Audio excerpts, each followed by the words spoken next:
On the morning of December 19th, 1944, in the small Belgian village of Stavelot, a 16-year-old girl named Marie Dubois stood in her family's frost-covered garden, hanging laundry on the clothesline behind their stone farmhouse.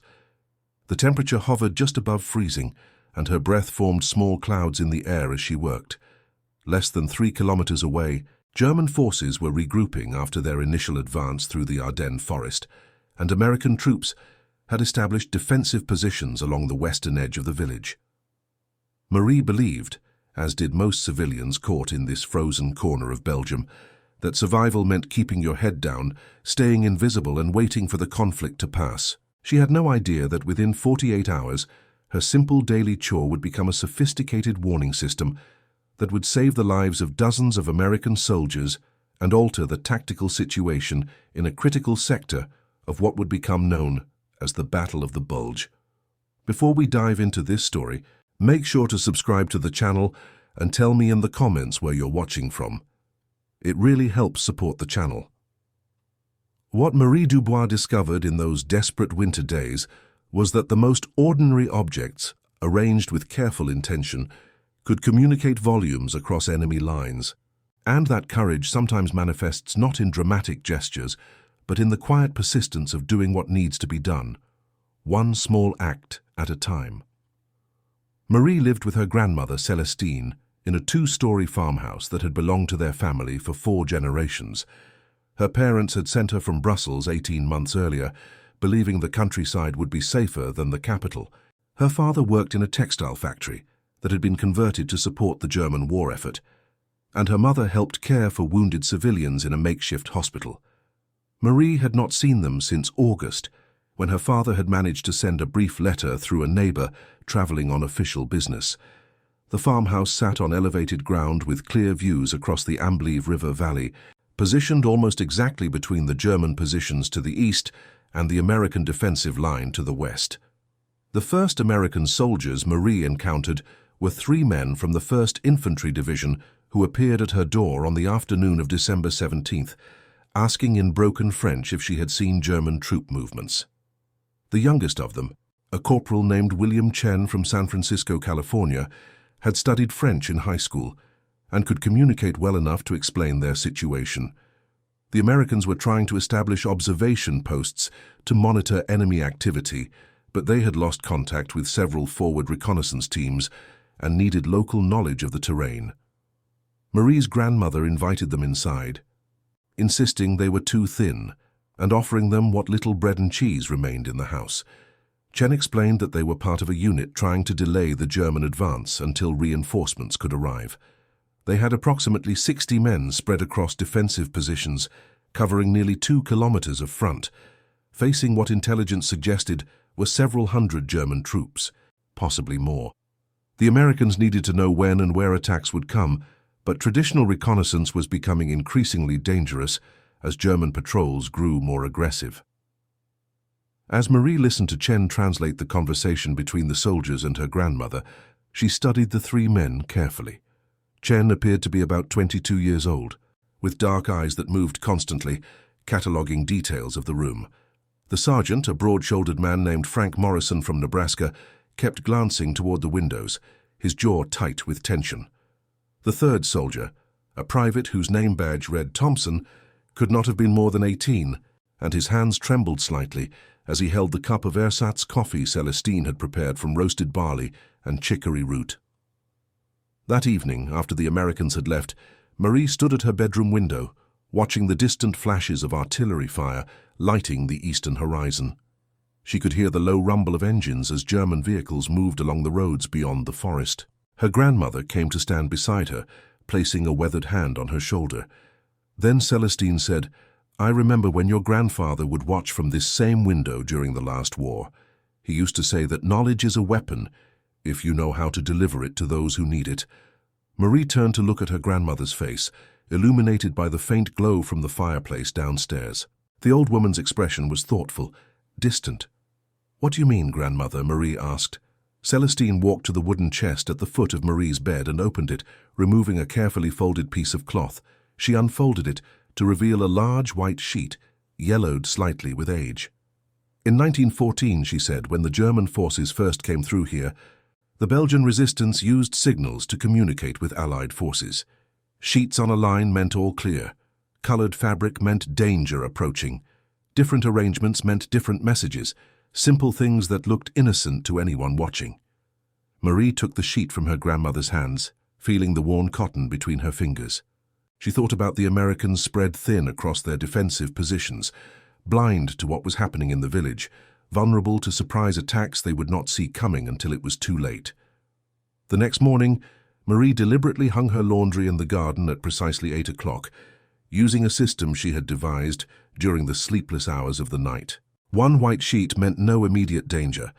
2 white sheets meant German patrols active in the village.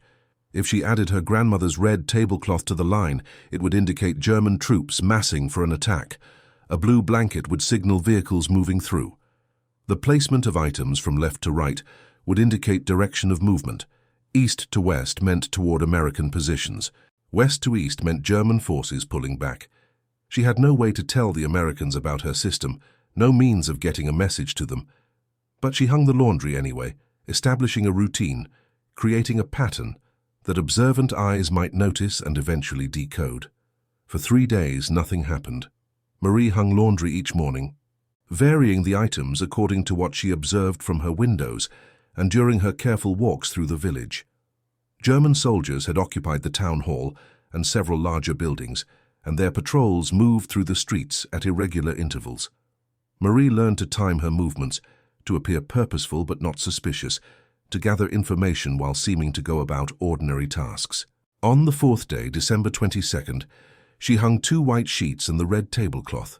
She had watched from her bedroom window as German trucks arrived before dawn, delivering troops who assembled in the square near the church. She counted approximately 40 soldiers forming into squads, checking equipment, preparing for movement.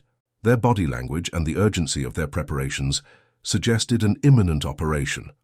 That afternoon, Corporal Chen appeared at the farmhouse again, this time alone. He looked exhausted, dark circles under his eyes, his uniform showing evidence of several days without proper rest. Marie's grandmother insisted he sit down, producing more of the barley coffee and a small piece of bread. Chen spoke quietly, his French more hesitant than before. "We have been watching your clothesline," he said. "My sergeant noticed a pattern. Different items, different arrangements. We think maybe you are trying to tell us something." Marie felt her heart accelerate, a mixture of fear and relief flooding through her. She nodded slowly, then walked to the window, pointing toward the town hall where she had seen the German soldiers assembling. "This morning," she said, 40 new soldiers arrived. They are preparing for an operation. I put the red cloth on the line to warn you." Chen stood and moved to the window, his expression intense as he studied the distant buildings. "How did you know what to signal?" he asked. "I guessed what you would need to know," Marie replied. "I watched what happened each day and tried to show you through the laundry. Different colors for different dangers. Position on the line for direction of movement." Chen turned to face her, and something like wonder crossed his tired features. "You created a code," he said, "without any training, without knowing if we would understand. You created an intelligence network using a clothesline." He pulled a small notebook from his pocket and began writing. Over the next hour, he and Marie developed a more sophisticated system. White sheets in various numbers would indicate troop strength, 1 sheet for patrols of fewer than 10 soldiers, 2 sheets for groups of 10 to 30, 3 sheets for larger formations. The red tablecloth would still indicate preparations for an attack. The blue blanket would signal vehicle movements. A yellow curtain would mean important officers present in the village. Specific placements and combinations would provide additional detail about timing and direction. Chen explained that the American defensive line was stretched dangerously thin. They had established positions in a series of stone buildings and hastily dug foxholes along a low ridge west of the village, with fields of fire covering the main approaches. But they had no artillery support, limited ammunition, and no reliable intelligence about German intentions. Every hour of warning could mean the difference between preparing adequate defenses and being overrun. Before he left, Chen pressed something into Marie's hand. It was a small silver compass, worn but functional. He said, If you need to leave quickly, head west-northwest. Follow this bearing for approximately 5 kilometers and you will reach our main defensive line. Ask for Captain Robert Miller of the 1st Infantry Division. Tell him William Chen sent you. They will keep you safe. Marie closed her fingers around the compass, feeling its weight. She asked, "What will happen if the Germans discover what I am doing?" Chen's expression became grave. "You must be very careful," he said. "What you are doing is extraordinarily dangerous. But it is also extraordinarily important. You are saving lives." After he departed, Marie stood in the garden as dusk gathered, looking at the clothesline. It appeared entirely innocent, just a place to dry laundry. But she understood now that she had transformed it into something else. A voice calling across the frozen landscape, speaking in a language of cotton and wool, warning and protecting soldiers who were fighting to liberate her country. The system proved its worth on Christmas Eve.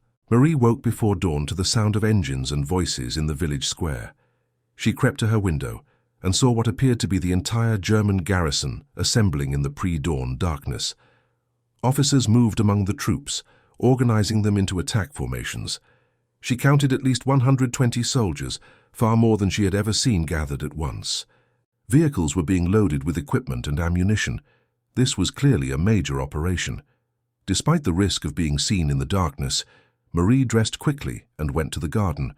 Her hands shook as she hung 3 white sheets, the red tablecloth, and the blue blanket in the agreed-upon pattern. The arrangement would tell the Americans, large force, preparing to attack, vehicles involved, movement imminent. She had barely returned inside when she heard the first sounds of the German advance beginning. Troops moved out of the village in disciplined columns, heading west toward the American positions. Marie pressed herself against the wall beside her window, watching them go, praying that her warning had been seen and understood.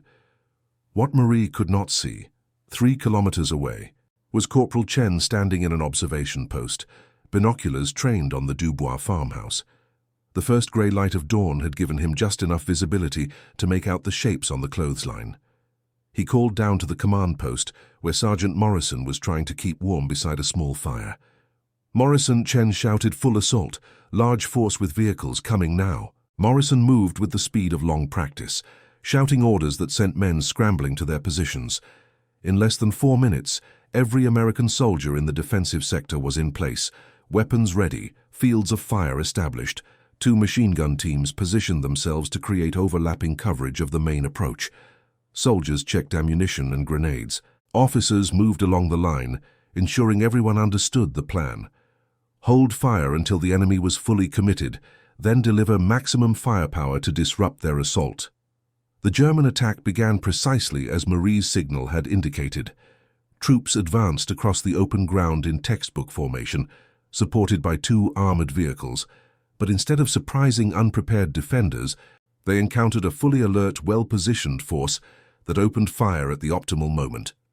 The initial German assault faltered under the unexpected resistance, troops scrambling for cover as American weapons tore into their formations. The engagement lasted nearly 3 hours. The Americans, though outnumbered, had the advantage of prepared positions and forewarning. They repelled 2 separate assault waves before the German forces withdrew back toward the village, having suffered significant casualties without achieving their objective. The American defensive line held, and the critical sector remained secure. That evening, as Marie hung ordinary laundry in the fading light, she saw Chen approaching across the field, accompanied by an older officer. The man with Chen wore the insignia of a captain and had the bearing of someone accustomed to command. He introduced himself as Robert Miller, the officer Chen had mentioned days earlier. Captain Miller said, "Miss Dubois, what you did this morning saved the lives of at least 20 of my men. Your warning gave us the time we needed to prepare. Without it, we would have been overwhelmed. We came to thank you and to ask if you would be willing to continue." Marie looked at the 2 Americans, then at her grandmother standing in the doorway of the farmhouse.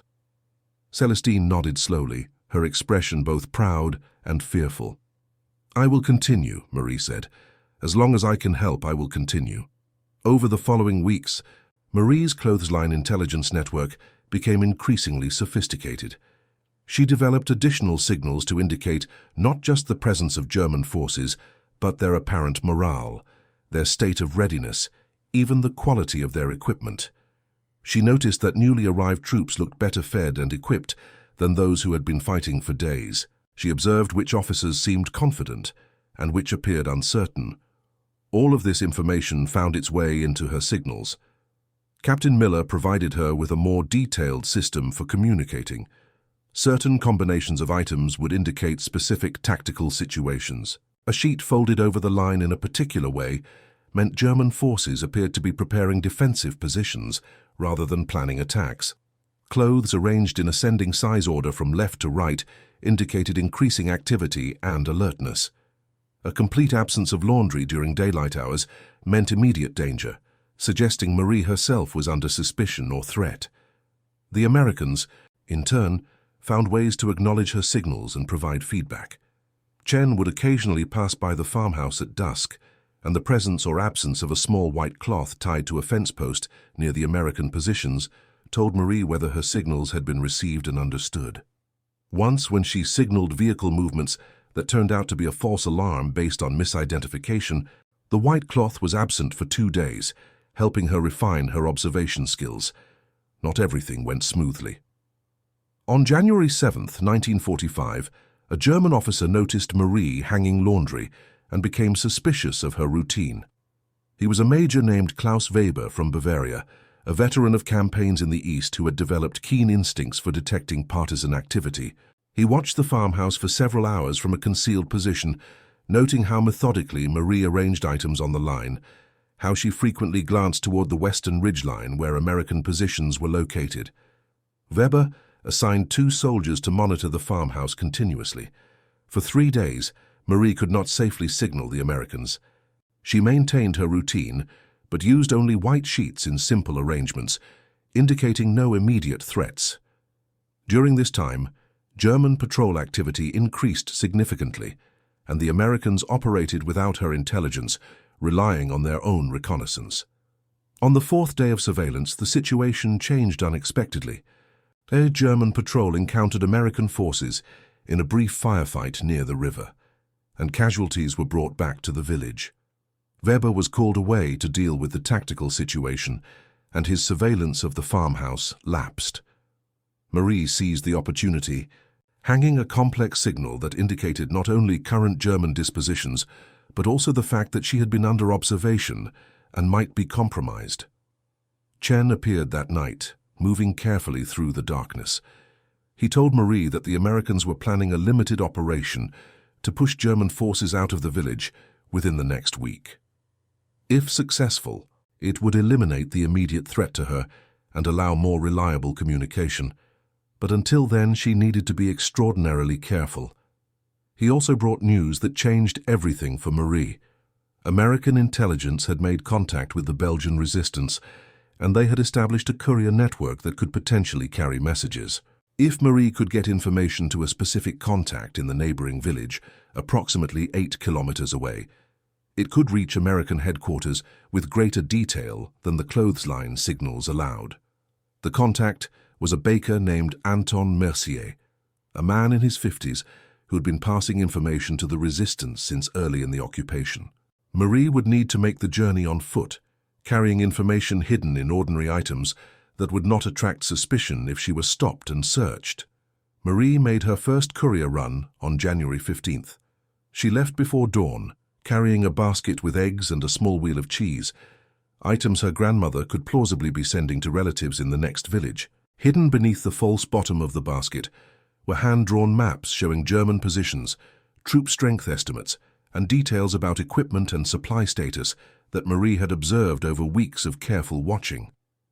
The journey took her through frozen fields and along snow-covered forest paths. Twice she had to hide as German patrols passed nearby.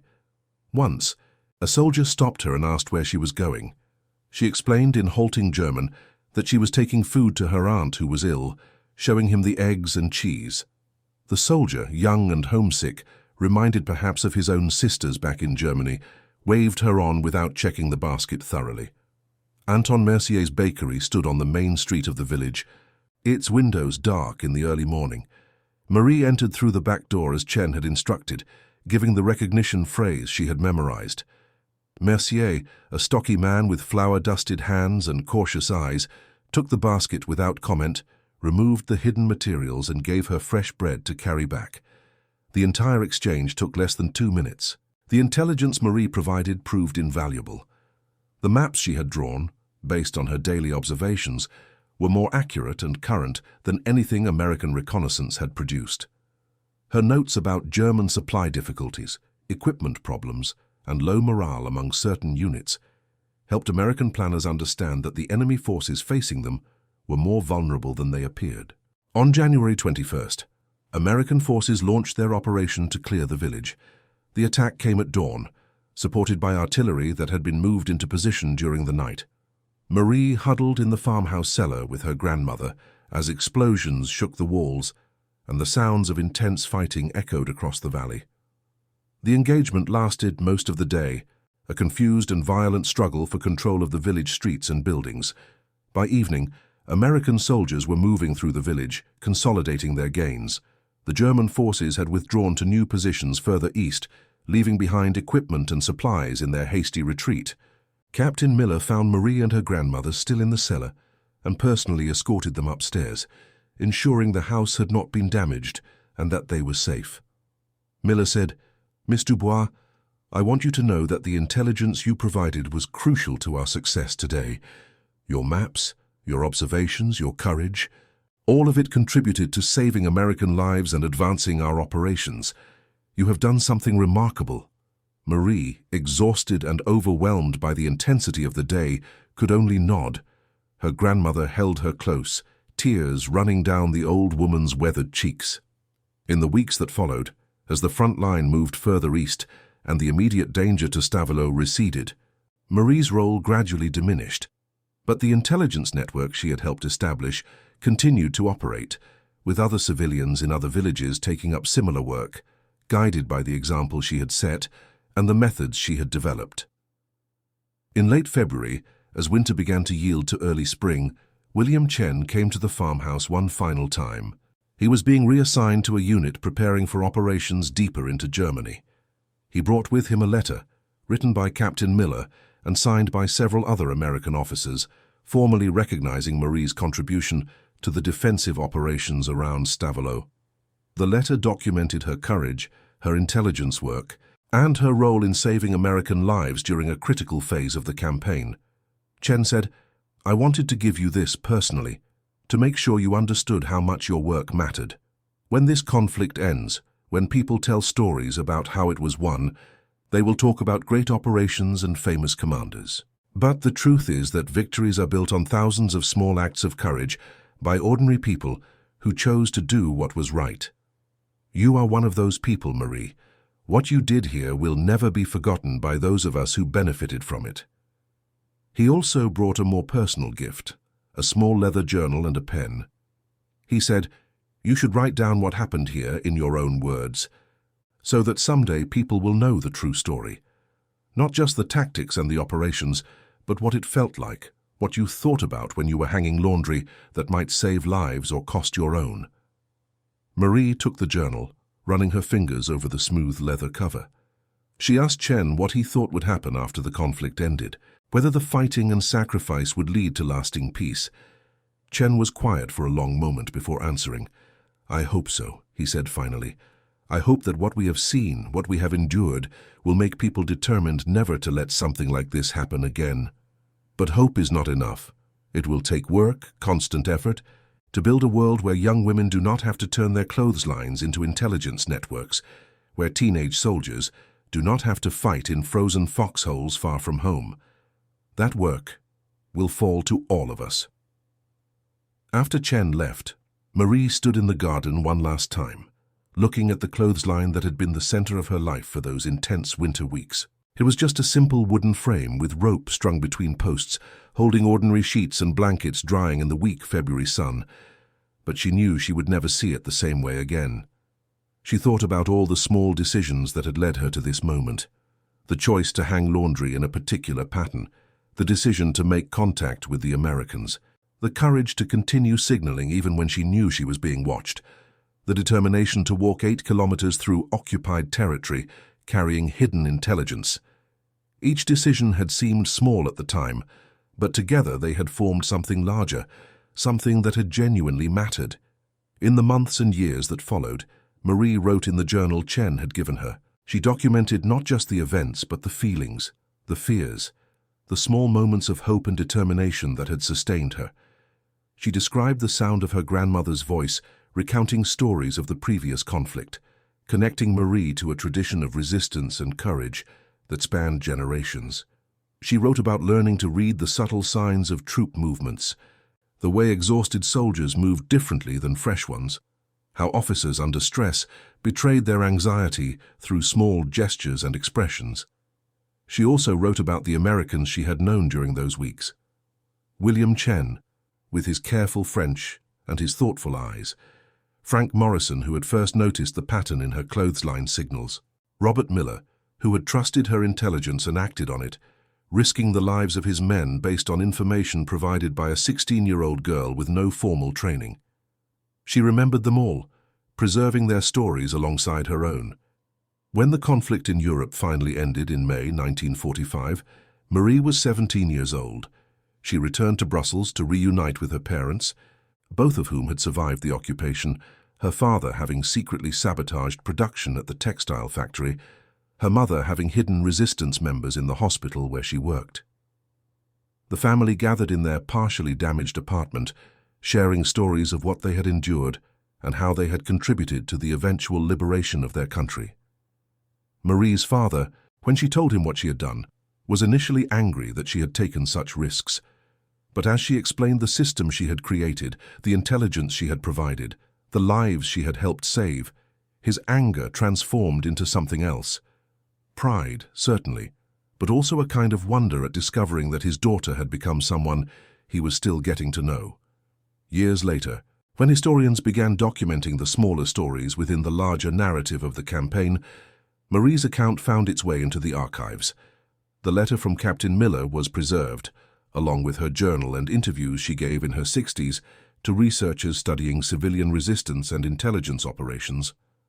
Her story became part of a broader understanding of how conflicts are won not just through grand strategies, but through the accumulated contributions of countless individuals, each doing what they could with what they had. The clothesline itself remained at the farmhouse in Stavelot, used for its original mundane purpose by Marie's grandmother, until Celestine passed away in 1952. The farmhouse eventually passed to Marie's cousin, who maintained it as the family had for generations. The wooden frame weathered over the decades, the rope was replaced many times, but the structure remained, an ordinary object that had briefly served an extraordinary purpose. In 1994, on the 50th anniversary of the Battle of the Bulge, Marie returned to Stavelot for a commemoration ceremony. She was 70 years old, her dark hair now grey, her face showing the lines of a full life lived. American veterans who had fought in the area came back as well, including William Chen, then in his 70s, who had maintained correspondence with Marie over the decades. They stood together in the farmhouse garden, looking at the clothesline, remembering. A young journalist asked Marie what she had been thinking about during those weeks when she had been signaling the Americans. Marie considered the question carefully before answering. She said, "I was thinking about my country, certainly. I was thinking about the soldiers risking their lives to liberate us. But mostly, I was thinking about the very next thing I needed to do. Hang the laundry correctly. Observe carefully. Remember the details. Make the courier run safely. Each small task, completed as well as I could complete it. I did not think of myself as doing anything heroic. I was just doing what needed to be done, one load of laundry at a time." Chen, standing beside her, added his own reflection. "You taught me something important during those weeks," he said. "I had been trained to think about intelligence in terms of formal networks, dead drops, coded messages, all the sophisticated tradecraft we had learned. But you showed me that intelligence is really just about paying attention and finding ways to share what you have learned with those who need to know it. Sometimes the simplest methods are the most effective because they are the least expected." The journalist pressed for more details about specific operations, particular signals, the exact number of lives saved. But both Marie and Chen gently deflected such questions. The real story, they suggested, was not in the precise tactical details, but in the broader principle that ordinary people, when confronted with extraordinary circumstances, are capable of remarkable courage and creativity. Marie lived to be 83 years old, passing away in 2007. Her journal and the letter from Captain Miller were donated to the Belgian War Museum, where they remain in the collection documenting civilian contributions to resistance and intelligence operations. The farmhouse in Stavelot still stands, owned now by a great-nephew who has preserved many family artifacts, including photographs from the war years. The clothesline, remarkably, remains as well, though it is no longer used for drying laundry. It stands in the garden as a kind of informal monument, a reminder that the tools of courage are often the simplest and most ordinary objects, transformed by human intention and need into instruments of resistance and hope. When visitors come to Stavelot today, many seeking to understand the history of the campaign that unfolded there in the winter of 1944 and 45, they sometimes walk past the Dubois farmhouse without knowing its story. It looks like any other old Belgian farmhouse: solid stone walls, a steep roof, gardens that have been tended for generations. Only those who know where to look notice the wooden frame in the back garden, the simple structure that once held sheets and blankets arranged in patterns that spoke across a frozen landscape, carrying warnings that saved lives and altered the course of a small but significant engagement in a much larger conflict. Marie Dubois never considered herself a hero. When asked about her actions during the conflict, she consistently described herself as an ordinary person who had done ordinary things in an extraordinary time. But those who knew her story understood the truth. That courage often looks exactly like that, like ordinary people making small choices to do what is right day after day, until those small choices accumulate into something profound. The lessons of her experience extend beyond the specific circumstances of that winter in Belgium. They speak to the power of observation, the importance of communication, the value of persistence in the face of danger and uncertainty. They demonstrate that effective resistance does not always require dramatic gestures or violent action. Sometimes it looks like a young woman hanging laundry with careful intention, creating meaning in the arrangement of ordinary objects, finding ways to help even when formal avenues for assistance appear closed. They also illustrate the importance of recognition and validation. Captain Miller's letter, William Chen's gift of the journal, the willingness of American officers to trust and act on intelligence provided by an untrained civilian, all of these gestures communicated that Marie's contribution was seen, valued, and appreciated. That recognition sustained her during the dangerous weeks of her intelligence work and gave her the confidence to continue when the risks seemed overwhelming. In the broader context of historical understanding, Marie's story serves as a reminder of the countless individual narratives that comprise any major historical event. For every famous operation or well-documented battle, there are hundreds or thousands of smaller stories, personal experiences, individual acts of courage or kindness or resistance that shaped outcomes in ways that rarely appear in official histories. These stories, like Marie's, reveal the human texture of historical events, showing how grand strategies and sweeping movements play out in the lives of individual people making choices in specific moments. The simplicity of Marie's method, using a clothesline to communicate intelligence, also speaks to the enduring principle that effectiveness does not require complexity. In an era when intelligence operations often involved sophisticated technology and elaborate networks, a teenage girl with keen observation skills and a willingness to take risks proved that the fundamentals of intelligence work, collecting information, analyzing it for significance and communicating it to those who need it, remain constant regardless of the tools employed. And that concludes our story. If you made it this far, please share your thoughts in the comments. What part of this historical account surprised you most?